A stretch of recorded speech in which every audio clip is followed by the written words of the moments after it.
আজ বেরিয়ে পড়ি মেলার উদ্দেশ্যে, ননদ, বোন, আমি ও আমার হাজব্যান্ড মিলে। মেলায় ঢুকে দেখি মেলাটা অনেক ফাঁকা ফাঁকা লাগছে। তারপর দেখি যত ভিড় এখানে, সবাই ডান্স দেখতে ব্যস্ত।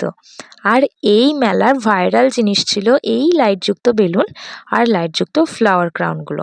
এখানে ননদ, বোন, আমি পরে দেখে নিচ্ছিলাম এই লাইট ক্রাউনগুলো। দেন রেখে দিলাম, কারণ এখানে অনেক বেশি দাম বলছিল। তারপর আমার হিরো অর্থাৎ বর যাচ্ছে এই বন্দুক নিয়ে বেলুন ফাটানোর গেমটা খেলতে। 10 টাকায় 3বার চান্স পেয়ে একটাই বেলুন ফাটিয়ে পেয়েছে এই কিরিংটা, আর আমার বোন একটিও বেলুন ফাটাতে পারল না। তারপর যে এই বল ছুঁড়ে গ্লাস ফেলার গেমটাতে, এখানে 5টা গ্লাসই ফেলতে হবে একেবারে।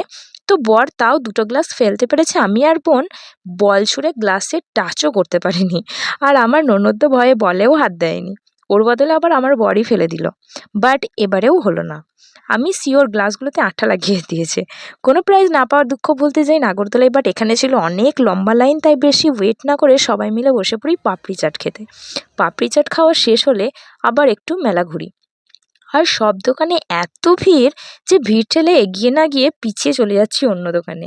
অবশেষে জুতোর দোকানে গিয়ে আমার পছন্দ হয় এই জুতোটা, বাট বার্গেনিং করতে পারছিলাম না, তাই ছেড়ে চলে যাই অন্য দোকানে। এখানে মারিয়ামের জন্য এই কিউট ডলটা নিয়ে নিই, আর এই আন্টিটার কাছেই নিয়ে নিই এই ভাইরাল লাইট ফ্লাওয়ার ক্রাউনটা। আমরা 3জনেই কিন্তু নিয়েছি, আর নেওয়া মাত্র 3জনেই পরে নিলাম। দেন এটা পরে পুরো মেলা ঘুরেছি, আর এটা হিজাবের সঙ্গে বেশ ভালোই মানাচ্ছে, তাই না? দেন আমার চোখ যায় এই যে এটার দিকে, এটা কি সুন্দর দেখতে, তাই না? তাই এটাও নিয়ে নিই। তারপর আবার যাই নাগরদোলার কাছে। আমার নাগরদোলায় চড়তে খুব ভয় করে, আর বোন আর ননদের ঠিক উল্টোটা, ওদের আবার ফেভারিট। তাই ওদের চাপে পড়ে বাধ্য হয়ে আমাকে উঠতে হয়, আর বর এখানে ওয়েট করছে আমাদের জন্য। অবশেষে নাগরদোলায় উঠে মেলার এই ভিউ, সে কি সুন্দর লাগছে মেলাটা। অনেক বড়, এটা বোঝাই যাচ্ছে এটা দেখে। নাগরদোলা ঘুরতে শুরু হলে আমি যে কি পরিমাণে ভয় পেয়েছি সেটা হয়তো একটু হলেও তোমরা বুঝতে পারছো। নাগরদোলায় চেঁচিয়ে একদম গলা ব্যথা হয়ে গেছে ভয়ে। তাই গলা ঠান্ডা করতে চলে যাই এই যে রোলারে এই আইসক্রিম খেতে। দেন আবার একটু মেলা ঘুরি।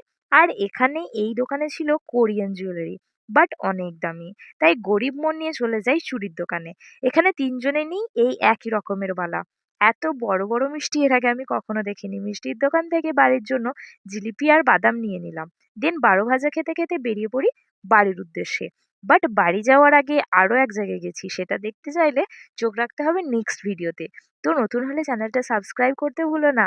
ভিডিও কেমন লাগলো কমেন্টে জানিও, ভালো লাগলে লাইক করে দিও। Thanks for watching.